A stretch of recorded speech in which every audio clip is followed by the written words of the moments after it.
luz ingresa lo que es en el citoplasma de las células dañadas y en los espacios intercelulares o incluso en el estroma. También tiñe lo que son las degeneraciones celulares. Como podemos ver en esta imagen, en esta otra imagen vamos a ver un esquema de diferentes tipos de defectos epiteliales que van a tener diversas formas orientadas a lo que son las causas de las mismas. Les llamaremos patrones de tinción fluoresceínica y su orientación diagnóstica va a ser dependiendo a la localización. Por ejemplo, vemos que va a ser, bueno, si es difuso, perdón, si es un patrón difuso, se va a relacionar a lo que son queratitis medicamentosas, infecciones bacterianas de reciente inicio. Si es un patrón inferior, con blefaroconjuntivitis, con triquiasis y con infecciones por estafilococos. Y si es un patrón interpalpebral, como vemos aquí, va a ser por queratitis zika, queratopatía por exposición, que se puede deber a una parálisis del séptimo par craneal. Y en caso de un inadecuado parpadeo, con aquellos pacientes con Parkinson. Bien, el segundo punto es la estesiometría, la cual nos evalúa más que todo lo que es la sensibilidad corneal, ya que después de un trauma, infección, inflamación o cirugía, o puede existir lo que es un compromiso severo de la sensibilidad de la córnea. Para hacer estudio o una evaluación de esta, se tiene que usar, primero vamos a usar lo que es un cotonet de primera instancia, con la cual vamos a estimular lo que es el contorno o lo que es la córnea, y en caso de que no nos dé datos suficientes, no podemos recurrir a lo que es un esteciómetro de Cochet-Bonnet, el cual va a tener una punta de nylon de 6 centímetros y puede reducir su longitud hasta tanto el paciente lo perciba. El compromiso de la córnea, o en caso de que haya una leve sensibilidad de la córnea, se puede deber a que hay mayor exposición a lentes de contacto o en caso de que haya existido un injerto de córnea, ¿no? Prontamente. Por ejemplo, en estos casos, el compromiso va a ser mucho mayor en el centro de la córnea, pero se sabe que va a tener una recuperación progresiva, ¿no? En caso de lo que es injertos de córnea. Bien, en lo que es la lámpara de hendidura propiamente dicha, vamos a encontrar lo que es una iluminación tanto directa como indirecta. En la directa vamos a ver que el microscopio va a estar enfocado en el sitio de incidencia de la luz y se ilumina hacia donde se mira. En este esquema vemos lo que es el diagrama del ojo y los brazos, dos brazos de lo que es la lámpara de hendidura. En este brazo, que es como en forma de lupa, vamos a ver la magnificación, es el eje de visión, y en este otro brazo veremos lo que es la iluminación, que tiene una flechita. Dentro de lo que es la iluminación directa, a su vez, se va a dividir en lo que es difusa y focal. La difusa se va a dar con baja magnificación, se da la máxima apertura de las de luz y se va a iluminar una gran área, como vemos en este caso, en la cual podemos visualizar párpados, conjuntiva, córnea e iris. En lo que es la focal, iluminación directa focal, se da ya también mayor magnificación y se reduce lo que es la intensidad de luz al disminuir la hendidura. En este caso, se moviliza lo que es el ángulo de iluminación en función a la estructura a la que se va a observar, obteniéndose así cortes ópticos. En esta imagen, por ejemplo, vamos a ver que nos muestra la córnea con puntos separados y esta imagen se da habitualmente en un posoperatorio de córnea. Dentro de lo que es la iluminación directa focal, también vamos a ver lo que es la iluminación especular. Y esta iluminación especular es la que se utiliza en lo que son superficies como los espejos, por ejemplo. El ángulo de incidencia dentro de esta de luz, el ángulo de incidencia de luz sobre la superficie refractante debe ser igual a lo que es el ángulo de reflexión de dicha superficie.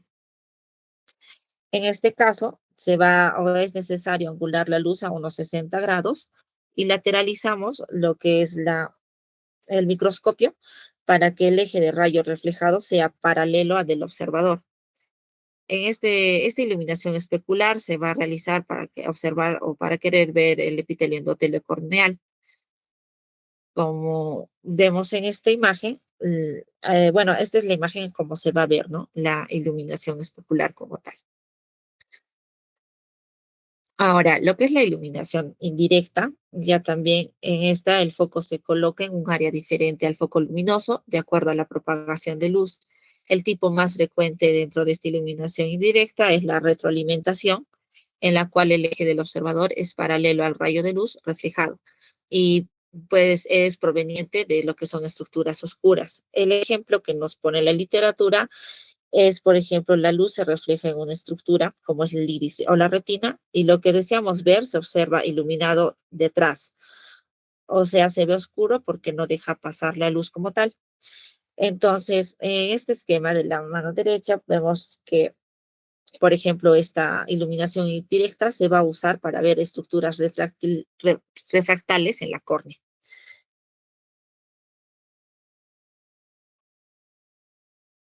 Es Bien, latiz, entonces, se llama degeneración latiz. ok, disculpe, latiz. No, no hay problema, está bien. En lo que es la patología corneal, vamos a hablar acerca de la queratitis, ¿no? Que es una de las más frecuentes. Y como su nombre dice, es la córnea inflamada como tal. Para esto vamos a entender lo que es la fisiopatología de la queratitis.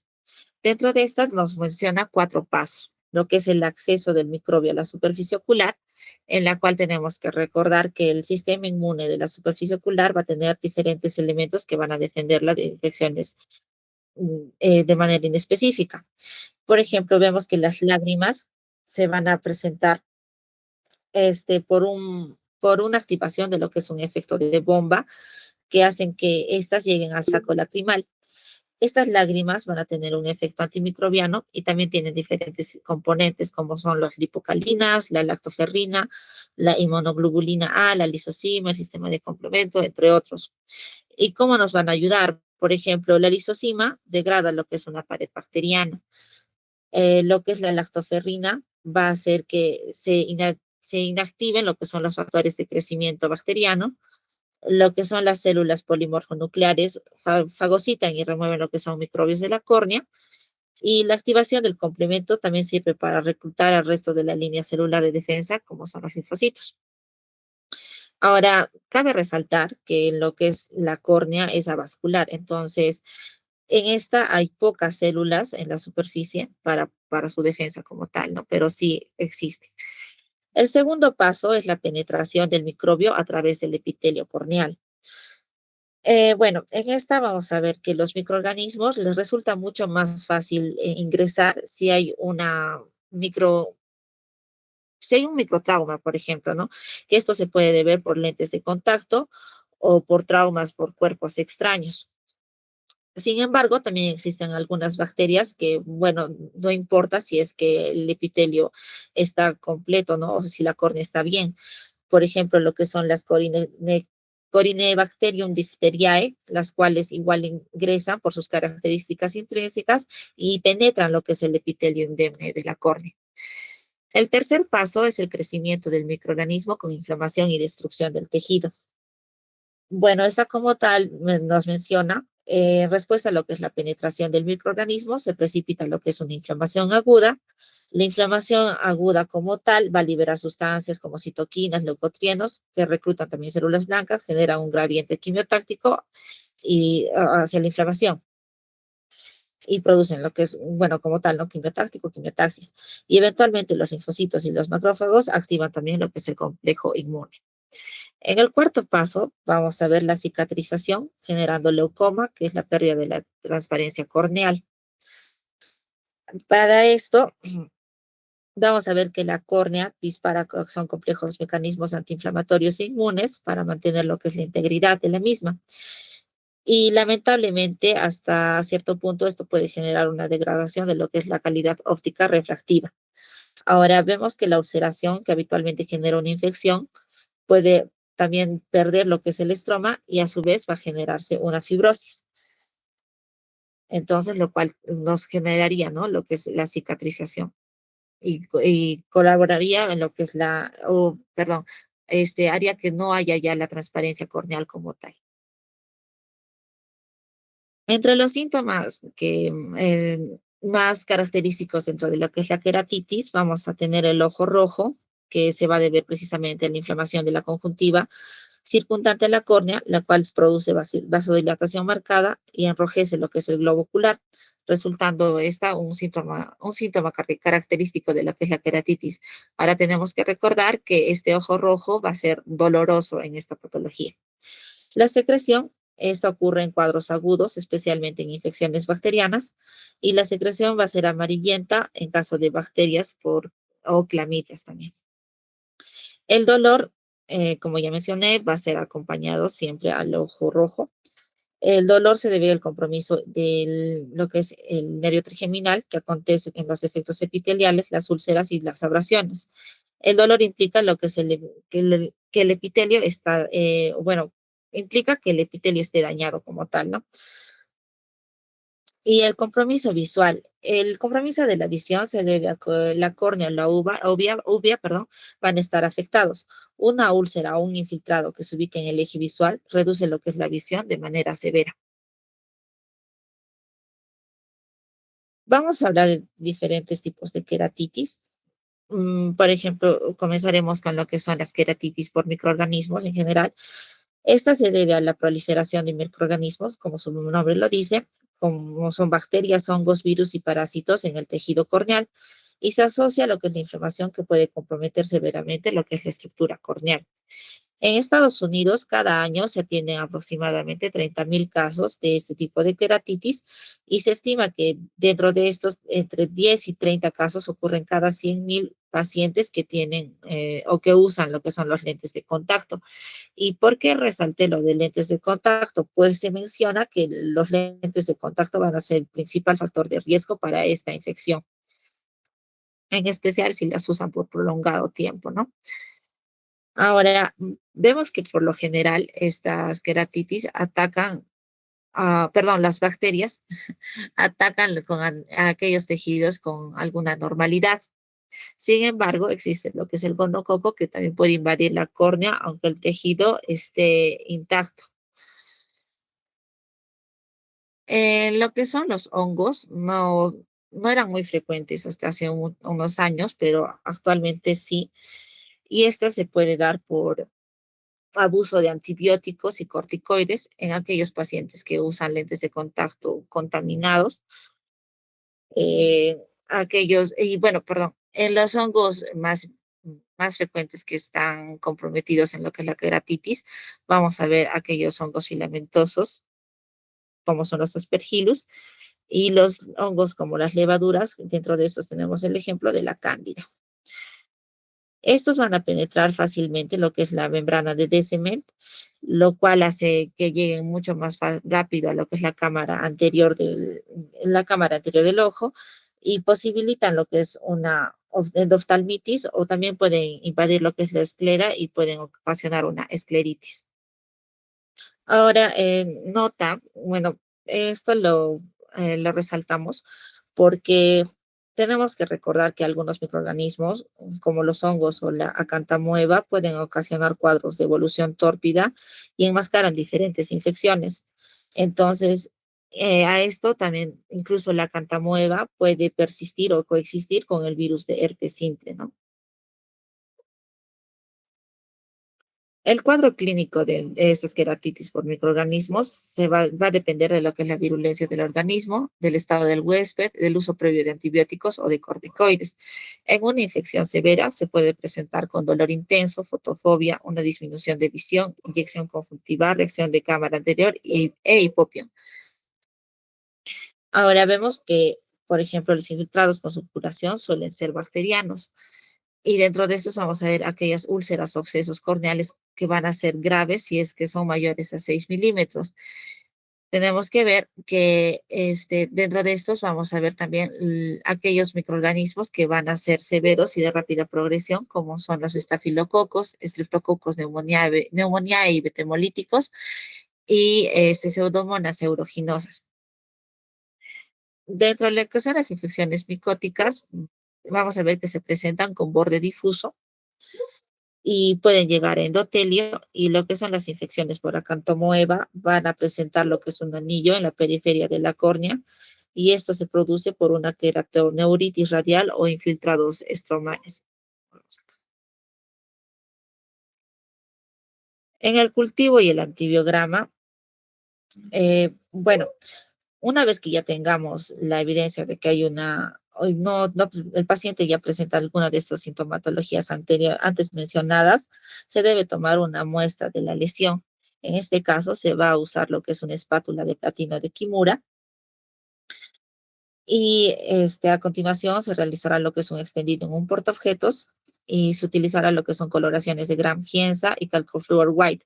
Este Calcofluor White se va a usar para amebas y hongos específicamente, y en caso de que no tengamos suficiente evidencia o no consideremos que los resultados son concluyentes, se podrá realizar lo que es una biopsia corneal. El tratamiento en general para lo que son estas queratitis por microorganismos se va a dar primero con una instilación de atropina, la cual va a reducir lo que es el dolor y las molestias. A esto se le debe agregar lo que son las fluoroquinolonas de tercera generación, como es la ciprofloxacina u ofloxacina, la de cuarta generación, la gatifloxina o moxifloxacina. A cualquiera de estas quinolonas se le puede asociar para asegurar una mejor cobertura de gérmenes gram positivos, lo que es el ácido fucídico al 1% o una cefalosporina fortificada de primera generación como la cefasolina o de segunda generación como es la cefalotina. La instilación de los colirios se debe realizar cada 30 minutos o cada hora de acuerdo al cuadro corneal, y en la noche esto puede variar, ¿no? Para que el paciente descanse puede ser cada 2 horas. En caso de que se presenten accesos más severos con compromiso del eje visual, se tiene que indicar lo que es un colirio fortificado para el espectro de gram negativo de amikacina o ceftazidima, ceflaxidima, y en gram positivo cefasolina o cefalotina. En infecciones por acantomoeba se hace uso de lo que es la polixametilvivanidal 0,02%, la cual se va a hacer una administración continua de cada hora o de cada 4 horas, esto dependiendo, ¿no? Se individualiza el paciente. Y en caso si el absceso no respondiese a ninguno de los tratamientos médicos, se pensará recién en un procedimiento quirúrgico.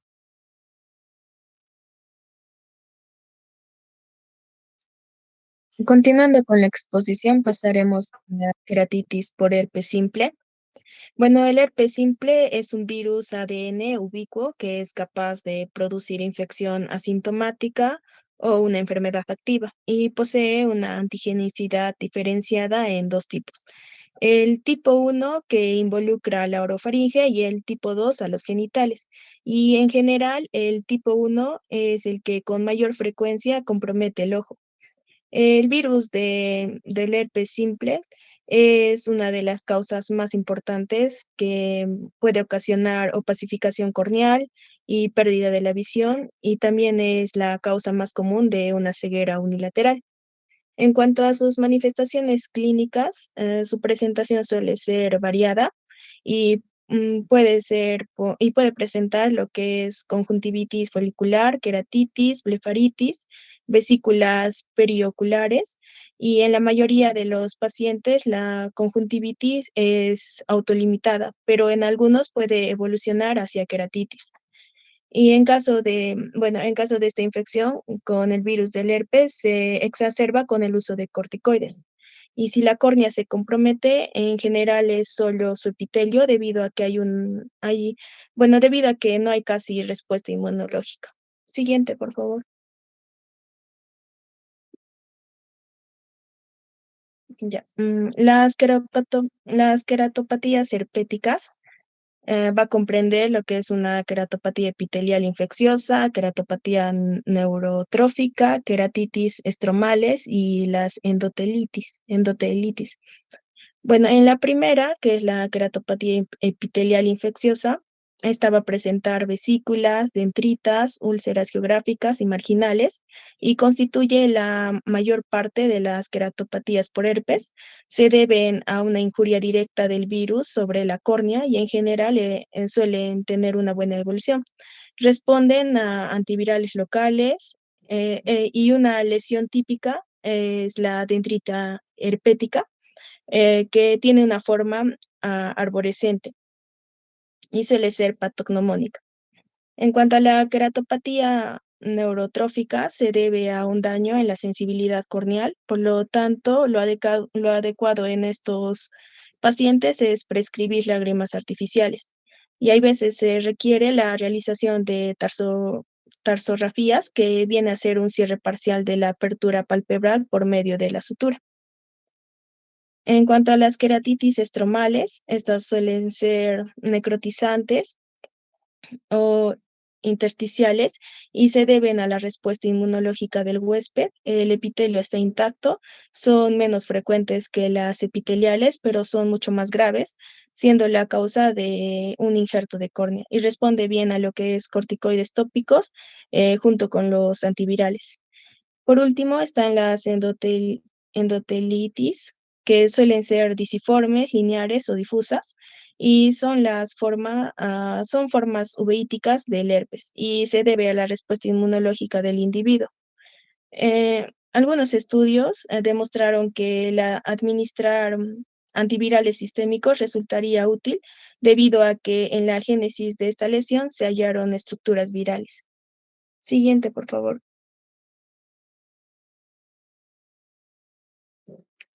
Ya. Un ratito voy a agregar algo. Un tipo de antiviral que se utiliza es el aciclovir. El, el aciclovir sistémico también se puede dar hasta 800 miligramos por día y tienen muy buena respuesta a este tipo de queratopatías herpéticas, ¿no? Las que tienen peor pronóstico son las endotelitis, ya que el problema viral ya está dentro o ya ha atravesado toda la córnea, ¿no? No así, por ejemplo, la queratopatía estromal o la neurotrófica, ¿no? Que tienen mejor evolución. Mucho más la queratopatía superficial, ¿no? La primera. Continúa, por favor. Está bien, ya pues. En cuanto al diagnóstico, se puede hacer mediante la iluminación con la linterna y la tinción con fluoresceína. Se diagnosticará la forma más común de infección herpética, que es por la forma dendrítica, y se puede recurrir también a exámenes con lámpara de hendidura y el laboratorio suele hacer el diagnóstico definitivo. Para los cultivos virales requieren toma de muestras tempranas y suele requerir hasta una semana de incubación y puede incluso subtipificarse en tipo 1 o tipo 2. Y en cuanto al examen citológico, el teñir las células con la coloración Giemsa o de Wright, las infectadas suelen ser células multinucleadas.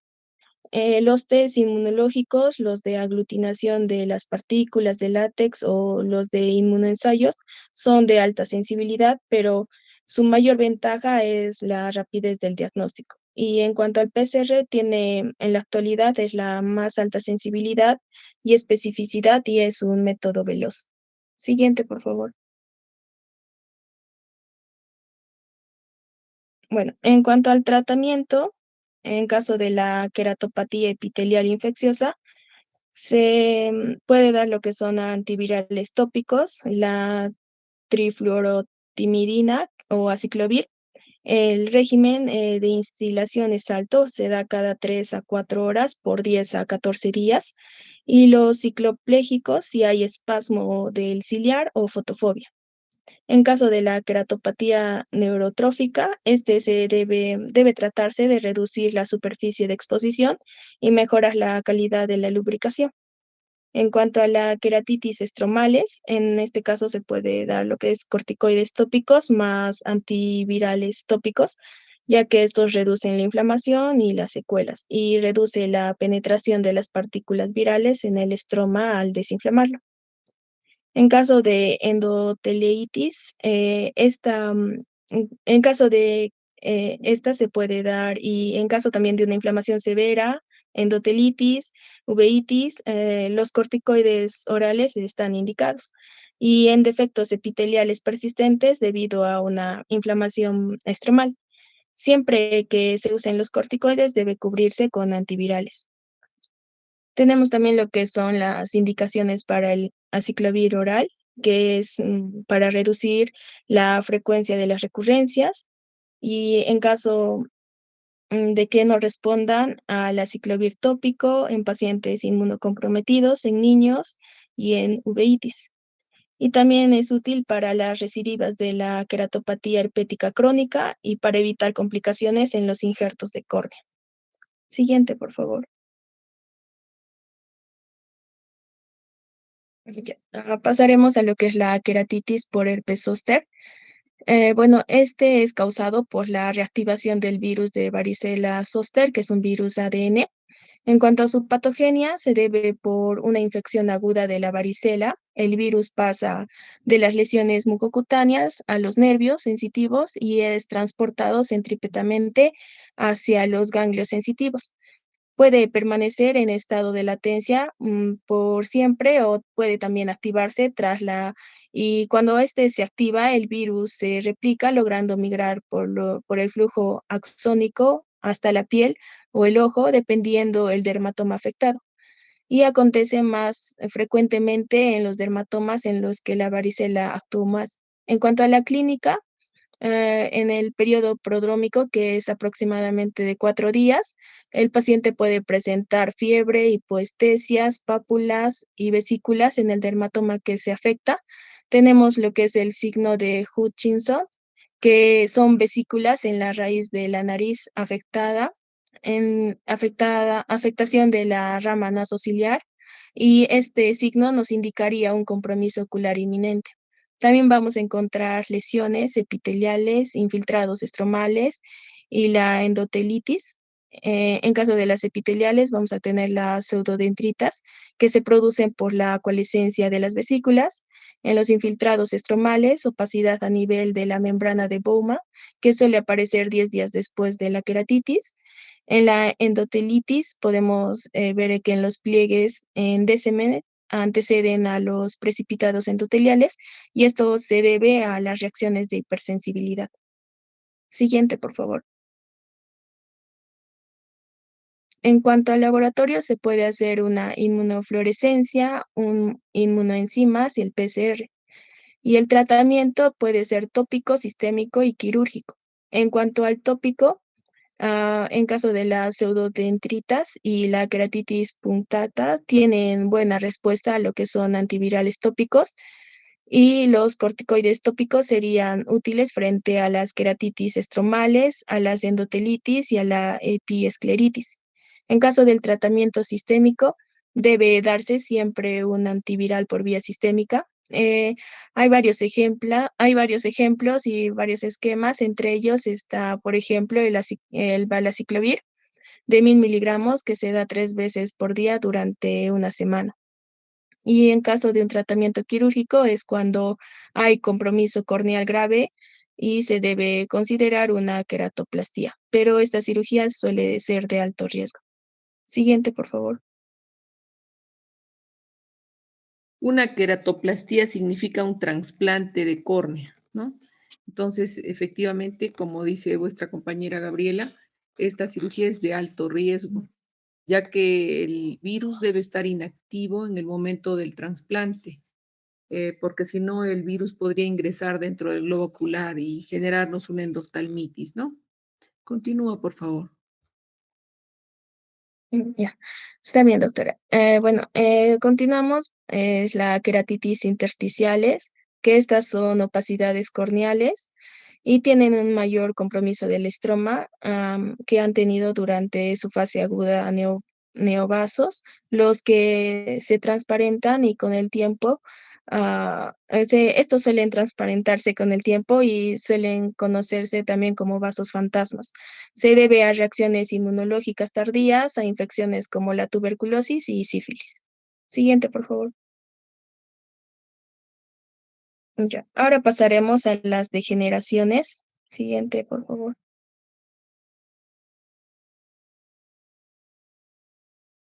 Ya, bueno, las degeneraciones corneales son entidades no hereditarias que pueden ser uni o bilateral y su ubicación habitual es periférica y tiene relación con la vascularización del limbo. No hay un patrón de herencia como en las distrofias.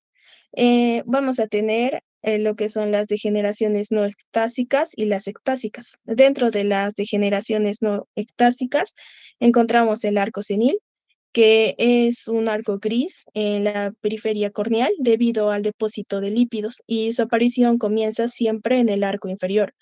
Estos depósitos lipídicos se depositan en la membrana de Descemet y también en la capa de Bowman. Y el arco senil no tiene trascendencia excepto cuando aparece antes de los 40 años de edad. Y esto se debe y en este caso se tiene que descartar una hiperlipoproteinemia por el alto riesgo de enfermedad cardiovascular. Luego tenemos la pinguécula, que es una degeneración conjuntival de color gris amarillo.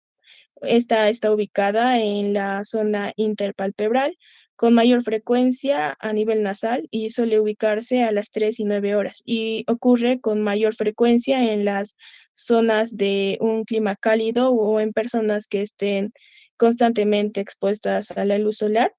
Y bueno, otras causas podría ser el trauma, la sequedad ocular y el viento. Típicamente son masas que no llegan al limbo y cuando atraviesan el limbo se les conoce como petequión. Y bueno, si producen síntomas, se recomienda el uso de lubricantes y antiinflamatorios no esteroideos. En caso del petequión, este se debe a la acción de la luz ultravioleta sobre el ojo y es una masa fibrovascular que se extiende desde la conjuntiva como un ala hacia la córnea. Y es un pliegue, como podemos ver, en forma triangular, cuyo vértice se va a dirigir hacia la córnea y su base hacia la conjuntiva vulvar. Es habitual que produzca molestias inespecíficas, pero dependiendo del tamaño que alcance puede comprometer la visión e incluso la motilidad ocular. Y actualmente se conoce que el gen P53, un marcador de neoplasia que controla la diferencia del ciclo celular y la apoptosis, se ha encontrado en el epitelio del petequión. En cuanto al tratamiento, su tratamiento suele ser sintomático y requiere lubricantes y vasoconstrictores locales. Dependiendo de la situación clínica, se puede indicar una cirugía. Y bueno, se puede incluso utilizar drogas adyuvantes como la mitomicina, que son frecuentes en las recidivas. Y bueno, en la actualidad se usa membranas amniotóticas para desinflamar el área de escisión del petequión. Y por último está la queratopatía en banda, que es un depósito de calcio a nivel de la membrana de Bowman y puede generar sensación de cuerpo extraño. Es frecuente que el paciente describa una mancha blanca en el ojo y suele existir signos de enfermedad crónica. Las causas más frecuentes son las uveitis crónicas, el edema corneal y el tratamiento es la remoción de calcio por desbridamiento o instilación de disodio de ácido etilendamino tetraacético al 3%. Siguiente, por favor.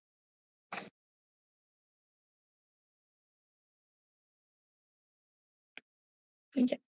Pasamos a lo que es las degeneraciones ectásicas. Bueno, son relativamente frecuentes que pueden comprometer la estructura de la córnea y en las ectasias se produce un adelgazamiento y protrusión de la córnea. Entre ellas vamos a encontrar el queratocomo, la degeneración pelúcida, el queratoglobo y el queratocomo posterior. Siguiente, por favor.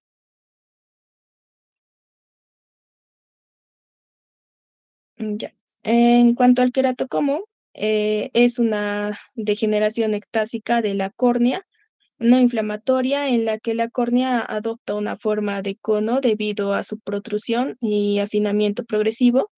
El queratocomo usualmente es a largo plazo bilateral, pero suele iniciarse durante la pubertad y se desconoce con certeza su causa, pero algunos autores postulan que los queratocitos en el queratocomo son muy sensibles a la interleucina 1 y esta induce la apoptosis.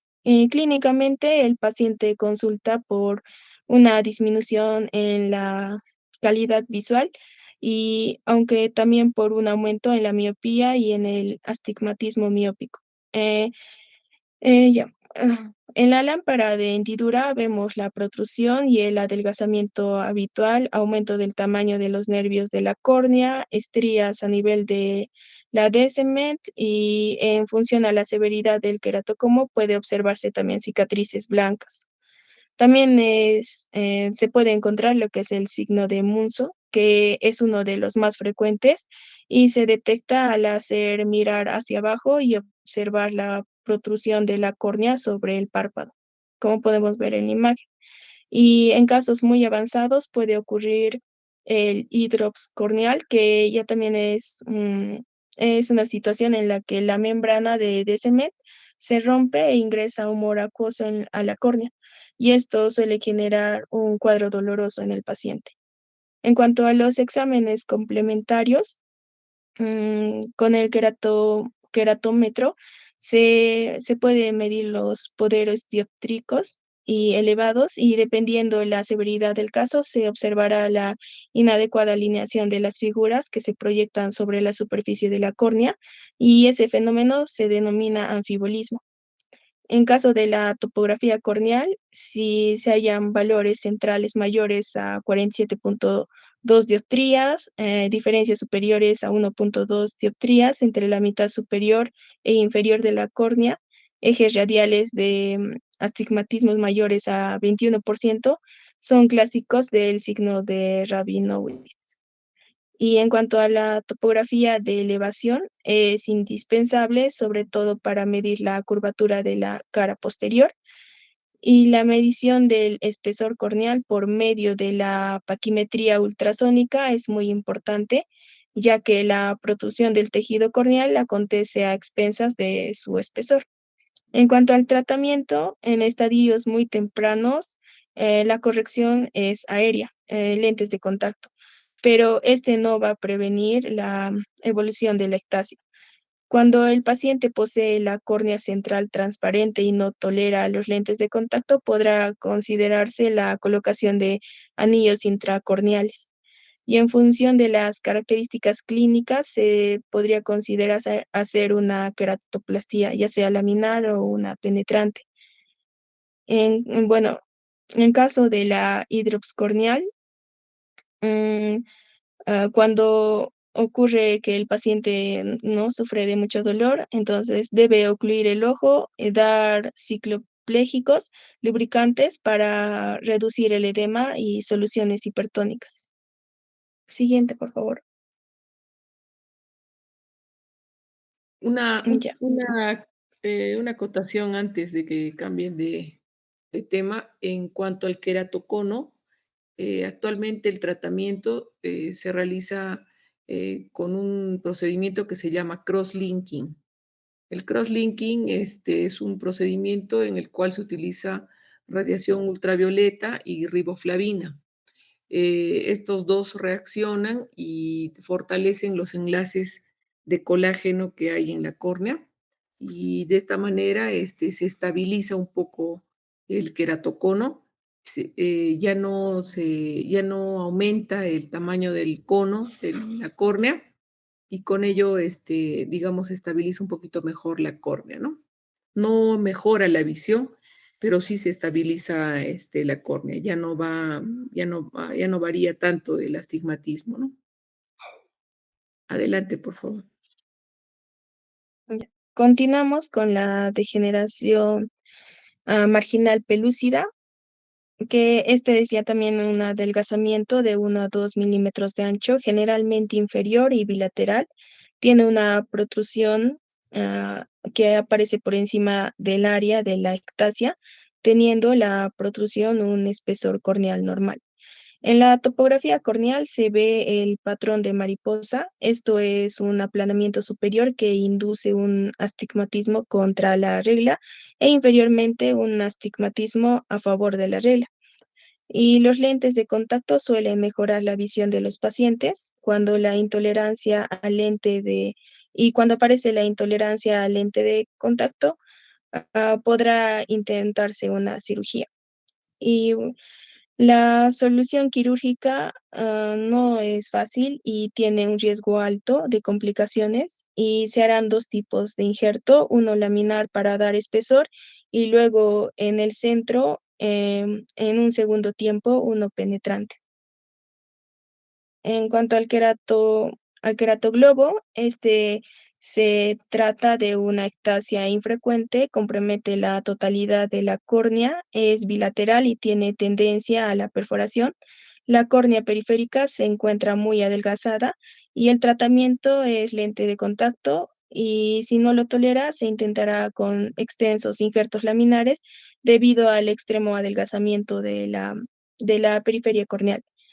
Y por último, el queratocono posterior, que es un aumento de la curvatura posterior de la córnea, es muy infrecuente y que genera astigmatismo.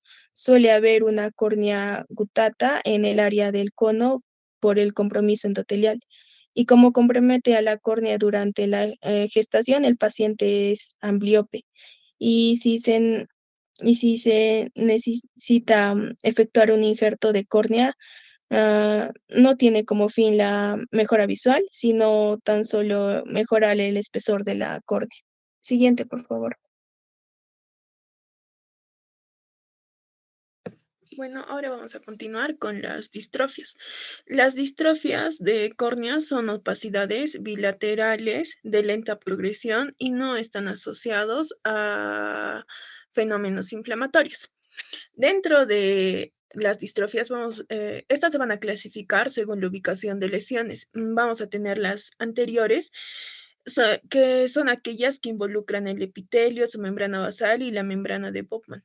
Luego vamos a tener las estromales que comprometen a cualquier parte del estroma y por último las posteriores o endoteliares que se ubican a nivel de la membrana de cemento y del endotelio o del endotelio. Ahora, en cuanto a las características de cada una de estas, vamos a tener que las distrofias anteriores va en una biomicroscopía, se va a ver líneas que parecen puntos y huellas dactilares. No va a haber una disminución de la agudeza visual. La edad de comienzo va a ser mediana, no tiene un patrón genético conocido y la indicación de injerto no se da. Entre otras características, estas pueden ser asintomáticas, no dan molestias o incluso llegan a producir, si estas llegasen a dar síntomas, pueden producir erosiones corneales. En cuanto a las distrofias estromales, vamos a tener que en la biomicroscopía se van a ver líneas refractarias y sí va a haber disminución de la agudeza visual. La edad de comienzo es temprana. En cuanto a la herencia es autosómica dominante y en esta sí va a haber indicación de injertos, pero puede haber una recidiva. En otras características vamos a tener que también se puede presentar un edema corneal. Y en cuanto al tratamiento, también se puede considerar una queratectomía fototerapéutica en caso de que ésta sea granular. En cuanto a las distrofias posteriores o endoteliales, en la biomicroscopía vamos a ver gotas en el endotelio, va a haber disminución de la agudeza visual. La edad de comienzo es tardía, es autosómica dominante y sí va a haber indicación de injerto como tratamiento. En esta se va a presentar un severo edema debido al grave compromiso de la función endotelial. Siguiente, por favor. Ahora, en cuanto al ojo seco, este es un trastorno que compromete la cantidad y o calidad de las lágrimas. Dentro de los síntomas de esta patología, de este trastorno, van desde una ligera incomodidad hasta sensaciones de sequedad extrema, que son picazón, ardor, ojo rojo, fotofobia, sensación de cuerpo extraño, lagrimeo, visión borrosa y dolor intenso. Estos síntomas van a ser la causa más común de consulta oftalmológica. Eh, el ojo seco puede estar asociado a algún trastorno de la superficie ocular, siendo este el motivo de consulta. En este caso, por ejemplo, en esta imagen vamos a ver la blefaritis. Este va a generar un trastorno en las concentraciones lipídicas de las lágrimas, lo que produce que los ojos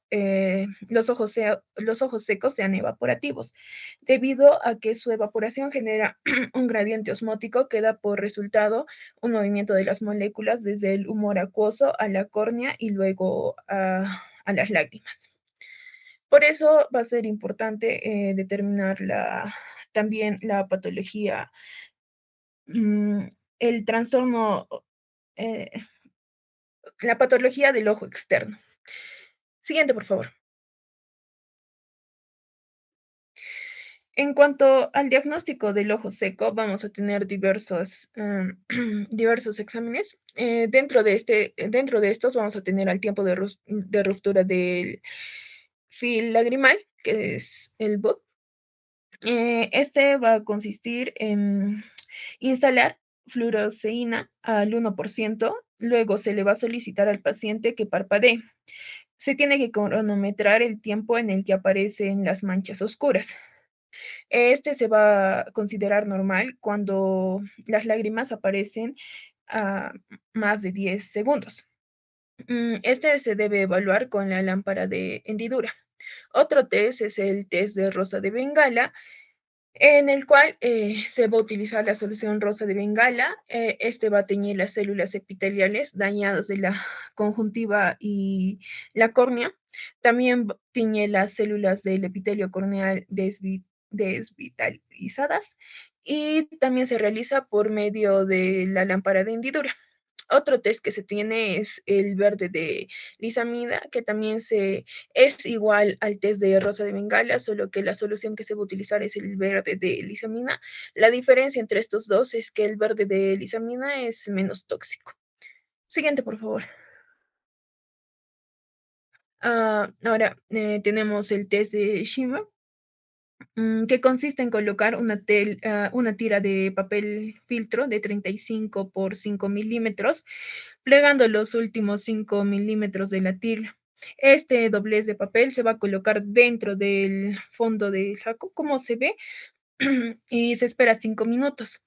Este se va a considerar normal si, si humedecen 15 milímetros de la tira del papel en los 5 minutos. Entonces vamos a decir que este test va a medir el componente acuoso de las lágrimas. Otro examen que se puede realizar es la citología de impresión. En este se va a observar las capas más superficiales del epitelio córneo conjuntiva, que son recogidas por papeles de filtro para luego teñirlas con hematoxilina. Este va a evaluar las formas de las células de la superficie del ojo, sus alteraciones y las interacciones con otros tipos de células, como son las células inflamatorias. La queratinización se va a ver también la queratinización mediante la briomicroscopía. También podemos ver la metaplasia escamosa mediante la citología de impresión y va a permitir diferenciar un cuadro de ojo seco en el que se puede llegar a encontrar células del epitelio corneal con queratina. Esto es llamado la metaplasia escamosa, de un cuadro como es la insuficiencia de células madre, en el cual se va a encontrar células caliciformes en la córnea. Siguiente, por favor. Por último, tenemos la biopsia conjuntival. Este se realiza bajo anestesia tópica. Solo se va a necesitar 1 milímetro de diámetro de muestra. Este evalúa la estructura del epitelio y la mucina de la superficie, y mediante la inmunofluorescencia permite buscar inmunocomplejos sobre la membrana basal del epitelio conjuntival. Siguiente, por favor. Ahora, una de las patologías relacionadas con el ojo seco es el síndrome de Jogre. que es una condición clínica caracterizada por la deficiencia de lágrimas y boca seca. Puede existir como una condición primaria o asociada a otra colagenopatía. En cualquiera de estos casos hay una progresiva infiltración de los linfocitos a las glándulas lacrimales y salivales. Los pacientes van a poseer ojo seco, que puede ser severo.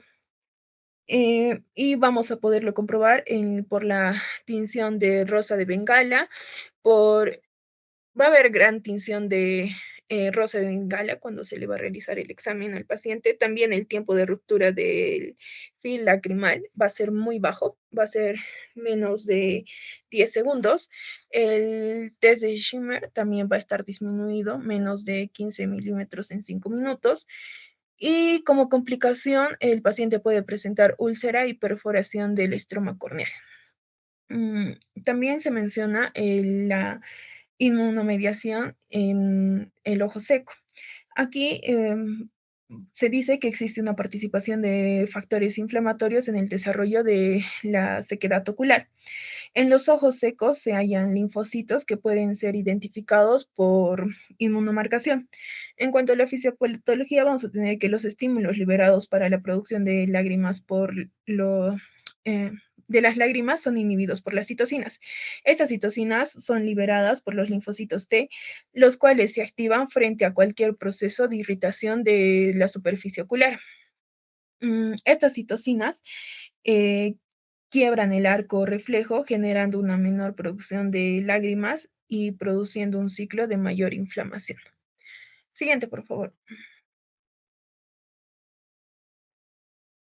En cuanto al tratamiento del ojo seco, se debe estudiar el factor etiopatogénico del ojo seco, porque según esta etiopatogenia según la etiopatogenia se tiene un tratamiento específico.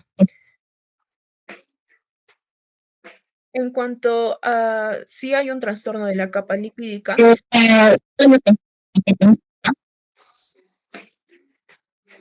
Me está escuchando entrecortado.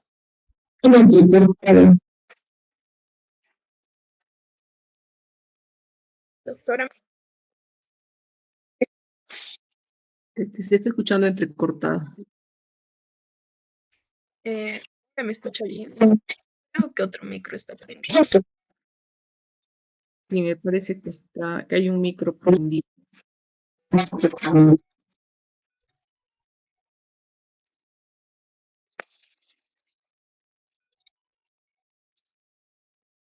Doctora, ¿puedo continuar?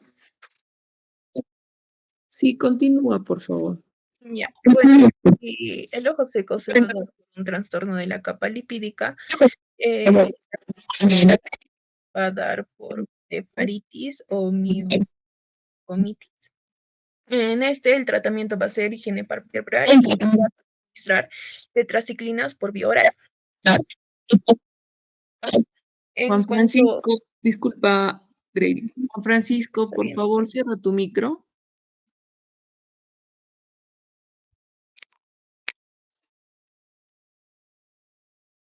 Juan Francisco,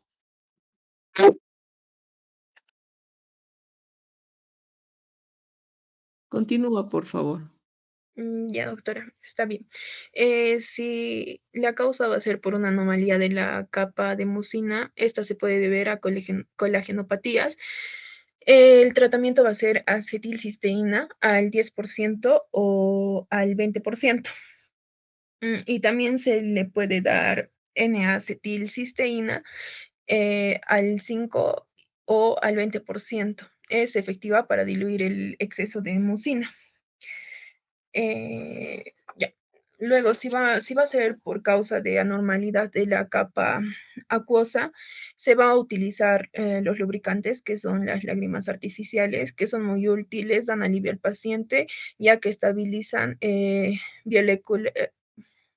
biomolecularmente la lágrima, con lo que se aumenta la adhesividad y la estabilidad de la lágrima sobre la córnea, mejorando el confort del paciente. También se le puede dar la cicloporina tópica al 0.5%, indicada junto con lubricantes. Estas Esta combinación va a ser efectiva cuando los ojos secos no se controlan solo con los lubricantes. Siguiente, por favor.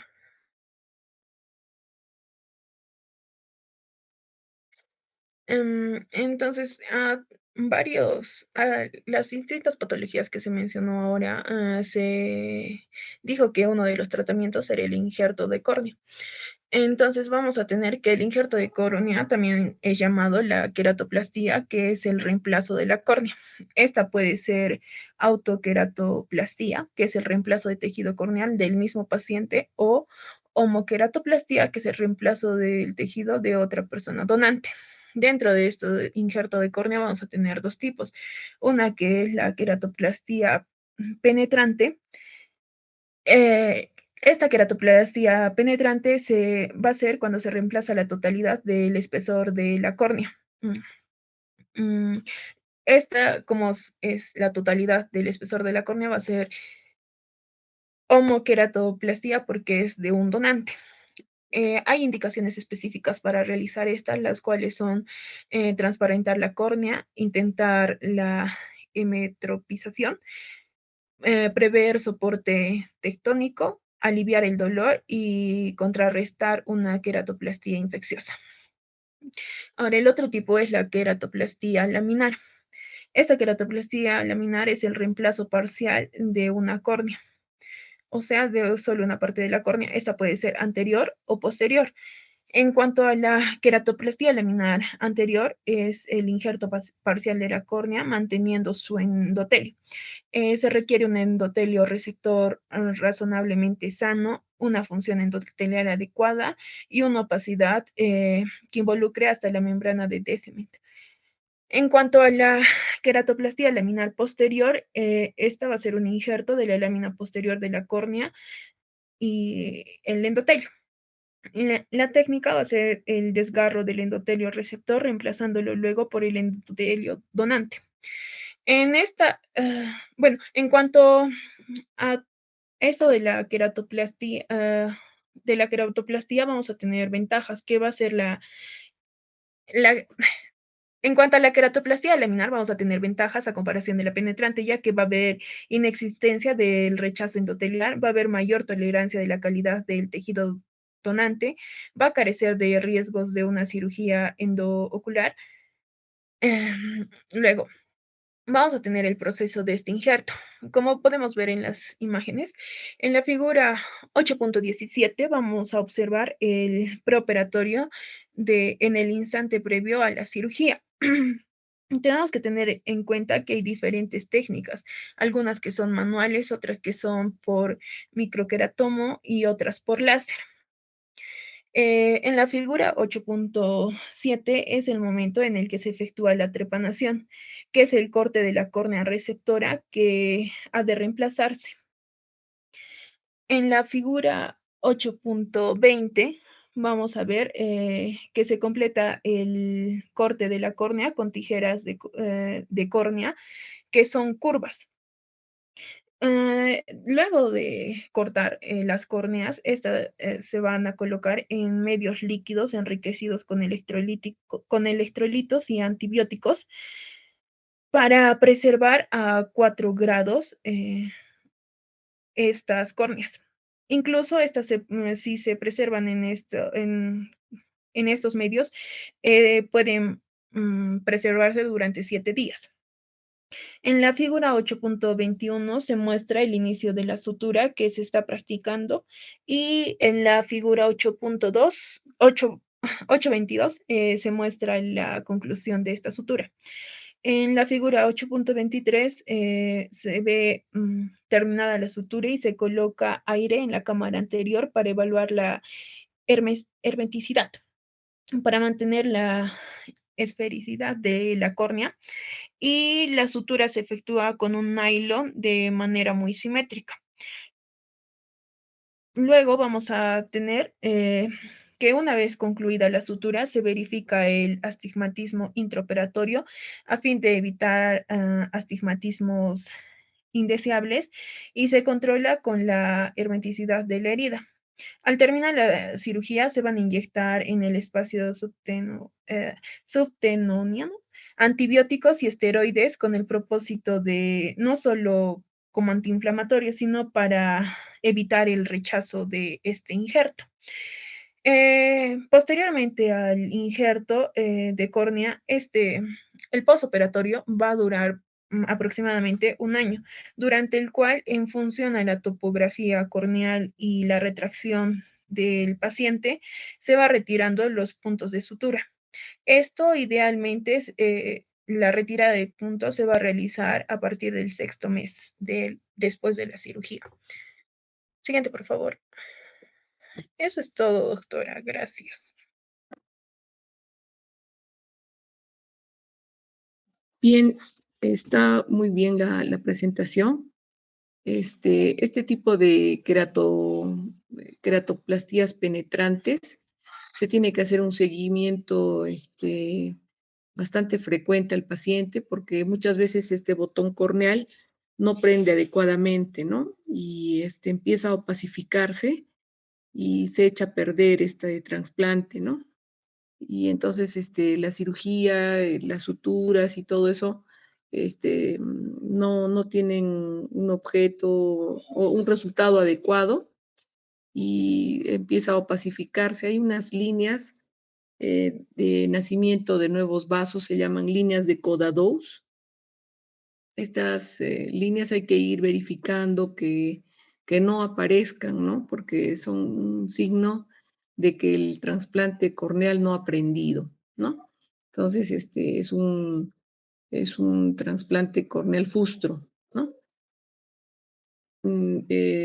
Para hacer este tipo de trasplantes, a veces se realizan en las sesiones de procura, es decir, cuando un paciente acepta ser donante y bueno, es un paciente que ha admitido que se le retiren varios órganos y ya está previo a fallecer, entonces se conversa con los familiares, ¿no? Y le retiran el riñón, le retiran, dependiendo de los órganos que se puedan trasplantar, ¿no? Por ejemplo, acá en Cusco lo que se trasplanta es riñón y pulmón y también hígado, ¿no?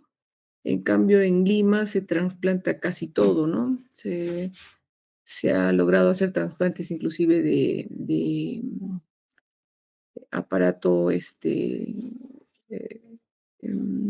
digestivo también, partes de aparato digestivo y también córneas, ¿no? Acá no se tienen los trépanos para hacer el trasplante de córnea y tampoco los medios de soporte para preservar la córnea, ¿no? No sé si tienen preguntas en referencia a estas patologías de córnea.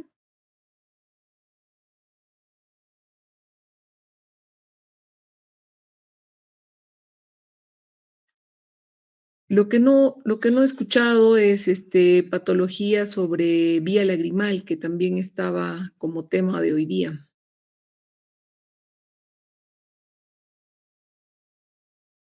Doctorita, disculpe, vimos que el cuarto grupo ya había puesto vía lacrimal y no estábamos seguras si teníamos que desarrollar o no.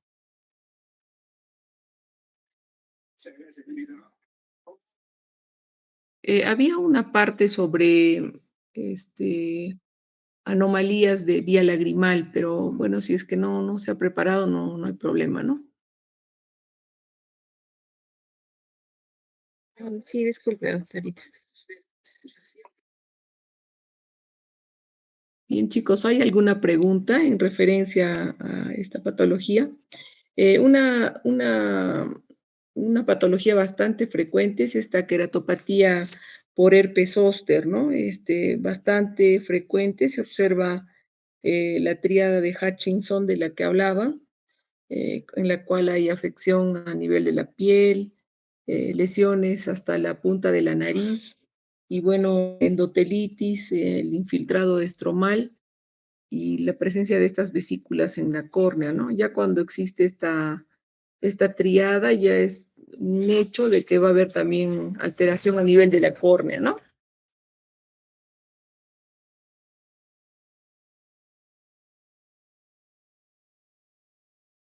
En cuanto al queratocono, lo que se tiene como bastante frecuente es que se altera el cono, se altera la córnea y se está notando bastantes casos de presencia de queratocono en altura, ¿no? Es un buen tema también para poder desarrollar.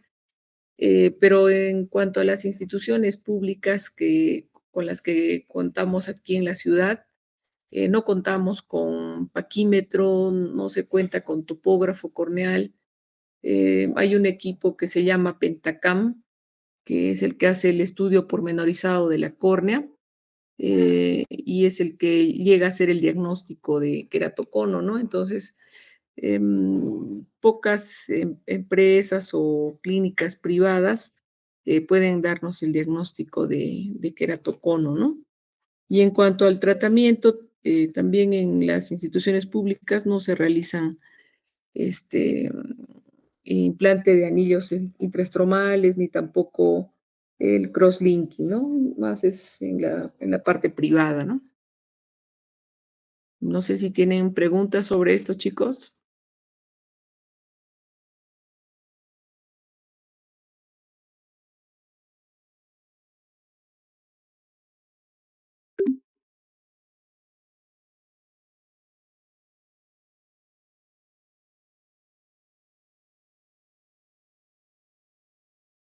Bien, si no hay más preguntas, entonces nos estamos volviendo a conectar en la siguiente clase, el siguiente miércoles. Y que tengan una bonita noche. Cuídense mucho. Gracias, doctorita. Igualmente, Estamos doctorita, Gracias, doctora. Buenas noches.